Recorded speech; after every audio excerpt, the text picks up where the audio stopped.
Boise City is the county seat of Cimarron County at the western end of the Panhandle. So we're here to look at a few residential landscapes. And the first yard that we're looking at belongs to Bonnie Borth. Hello, Bonnie. Hi. Welcome to our program. Thank you. Good to have you.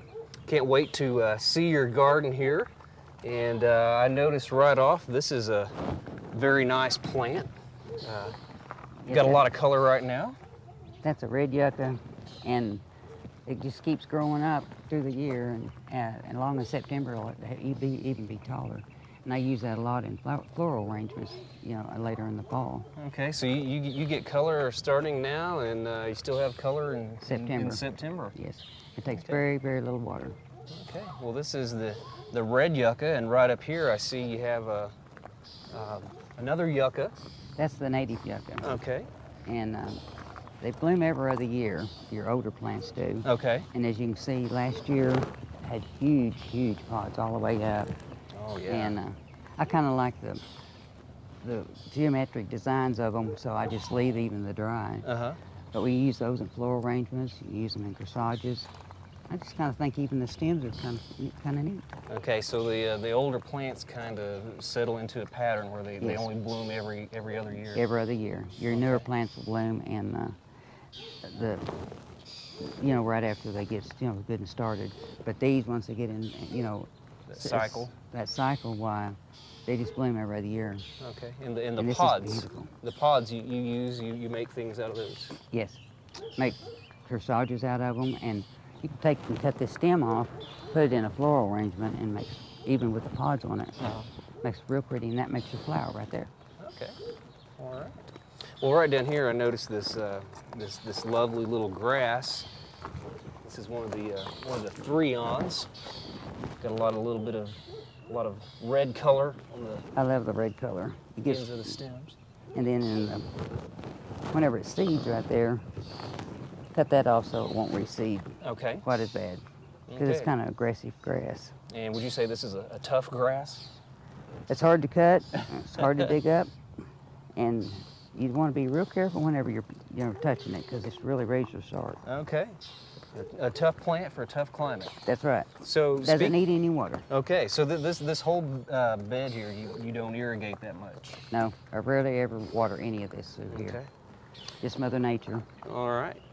This is another one of our native cactus. Yes, and it's, as you can see, it blooms a real beautiful yellow bloom, and by noon today it'll be just solid with yellow blooms. I like you find this out in the pasture. Okay. I like the little bit of the salmon or pink color that those flowers are showing when they close up too. Yes, it's real pretty with just the pods, but whenever it's just all solid yellow, it's just really gorgeous. Okay. It really is. This is when you have to be careful weeding around, I guess. Oh yes, it's very sticky, very, very sticky. Okay. Well, right here you've got another cactus. This is also you find out in the pasture. Out in this area.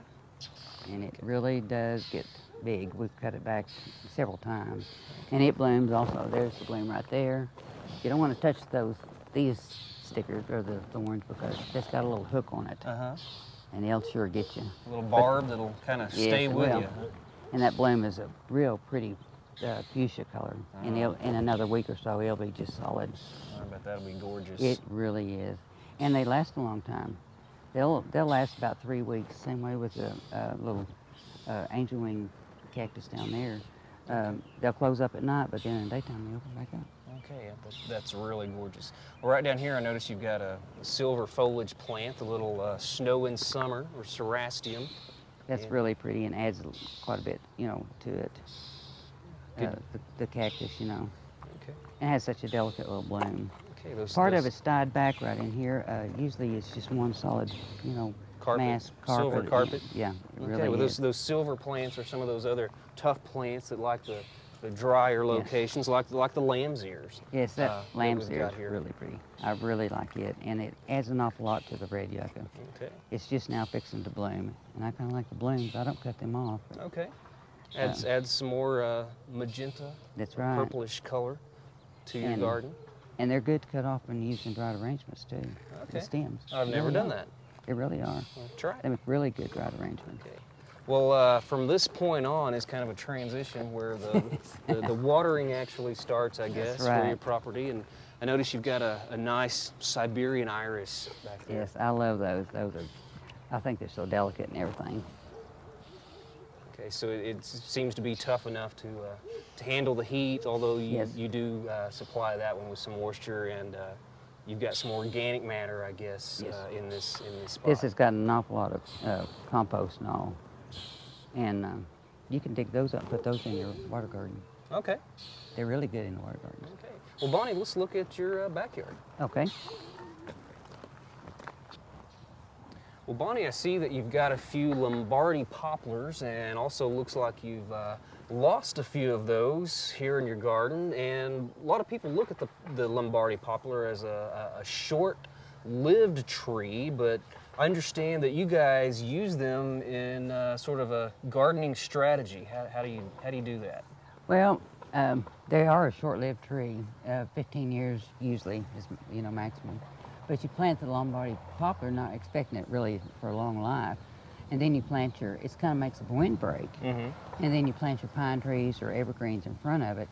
And as poplars die off, then you have the pretty tree, it's grown up. Okay. Works really well. Okay. The only thing is kind of bad whenever you start losing them. Okay. So it's you plant them knowing that they're not going to be around a long That's time, right. but there's a reason they're there even for that temporary time to help to get the other trees Yes. Established. And they're really fast growing. They really grow fast. Yes. This is a nice tree, one that we see a lot in gardens around Oklahoma. Yeah, that's an Oklahoma redbud, and it really is pretty in the spring. It Okay. really is, and it does real well. There's a lot of these around Boise City. They do real well. Yeah, Make they- a beautiful tree, and the wood's so nice. The bark and everything. It certainly looks happy here in your garden, and It is. of course the Oklahoma redbud's a little tougher than our normal eastern redbud. But, You don't see too many eastern ones out here. out here. Yeah. Okay. The soil is just, I don't know, it just isn't climatized for the eastern one. Okay. But these are really pretty. Well, Bonnie, what are some of the annual flowers that you have good success with here? Well, petunias are always good here in this dry area. They really grow well. In another few weeks, this will all be cascading down, and dianthus do real well. Okay. They're a real good plant because of the dryness, and they can withstand an awful lot of heat, the dianthus and the petunias. I think that's why most of us raise those. And then I've been raising the Gerbera Daisy. I think it is a really attractive little plant. Oh, that's really nice. They do really well. They really do. But they like the containers instead of being in the ground. Okay. They'd You rather be guys have night temperatures that are a lot cooler than the rest of the state. Yes. Even in the summertime, your nights will Yeah. cool off. They really get, we don't get quite as cool as we have lately, because lately it's gotten really, cool at night down, in the 30s. But we always have really nice cool nights, you can open up the window and just have cool air, coming in rather than having air conditioning. Okay. Not like the hot, steamy nights in the rest of the That's state of true. Oklahoma. I've been down y'all's way, and it's, at night you still feel like it's the daytime because it's so hot and muggy, and here it's, only thing it's dry, because our moisture just, even when we get it, it doesn't do much good, it's just so dry, but I prefer this area. The cool nights, All right. nice sleeping, nice to go out camping too. Okay. Well, see back here you've got a rue plant, Yes, and understand you have some insect larvae that come and feed on that plant. oh, the butterfly larva just loves it. It really does. That and my dill, it just really thrives on it. It's the one that likes this the best is a beautiful little larva that's white with yellow and blue and black stripes, and it really is a pretty larva. You can enjoy it as well as the plant. The But colorful like- caterpillars. That's right. Add color It to the really plant. is. Okay. It really is. Okay. Well, thank you very much for showing us Thank your you. garden, Bonnie. Glad to have you.